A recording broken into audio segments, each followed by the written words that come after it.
6 అవర్స్లో మాకు దర్శనం అయిపోయింది. అసలు విషయానికి వస్తే టోకెన్ తీసుకొని బయటకు రాగానే మేము బాగా ఎగ్జాస్ట్ అయిపోయినాము. ఈరోజు పైకి వెళ్ళామని డిసైడ్ అయ్యి కిందనే బాగా సెర్చ్ చేసి ఒక రూమ్ తీసుకున్నాము. భాను రెసిడెన్సీ అనేది సేఫ్గానే ఉండే. అయితే మార్నింగే టిఫిన్ చేసేసి ఫ్రీ బస్సులు దొరికినాయి అనమాట. ఇక్కడ నుంచి మాకు డైరెక్ట్ శ్రీవారి మెట్ల దగ్గరికి డైరెక్ట్ అక్కడికి వెళ్ళిపోయాం.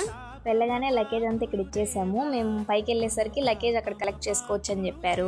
మెట్లు ఎక్కేటప్పుడు ఫుడ్ చాలా దొరుకుతుందని చెప్పారు, కానీ హాఫ్ వరకు ఫుడ్డే దొరకలేదు. హాఫ్ నుండి మాత్రమే ఫుడ్ దొరుకుతుంది. పైకి వచ్చేసరికి చాలా ఆకలేసేసింది. ఇక్కడ సాంబార్ అన్నం ప్రసాదంగా పెడుతుంటే అది తినేసి మళ్ళీ ఫ్రీ బస్ ఎక్కి సిఆర్ఓ ఆఫీస్కి వెళ్ళాము రూమ్స్ కోసం. తిరుమల రూమ్స్ గురించి మాకు చాలా ఫాల్స్ ఇన్ఫర్మేషనే పాస్ అయ్యింది. అక్కడికి వెళ్ళిన తర్వాత రియలైజ్ అయ్యాం. సిఆర్ఓ ఆఫీస్లో కనుక్కుంటే వాళ్ళు చెప్పారు, మనం దర్శనానికి వచ్చే 1 మంత్ బ్యాకే ఆన్లైన్లో రూమ్స్ బుక్ చేసుకొని రావాలి. ఆన్లైన్లో రూమ్స్ దొరకడం చాలా కష్టం, చాలా అవర్స్ వెయిట్ చేయాలి అని చెప్పారు. సో మేము డిసైడ్ అయ్యి లాకర్స్ తీసేసుకున్నాం. ఫెసిలిటీస్ అంతా అక్కడే ఉండే. ఫ్రెష్ అయ్యి మేము దర్శనానికి వెళ్ళాం. సేమ్ డే 6 అవర్స్లో మాకు దర్శనం కూడా అయిపోయింది. సో అమ్మాయిలు ఎవరైనా ఇలా ట్రిప్పులు ప్లాన్ చేస్తారని నేను చెప్పేది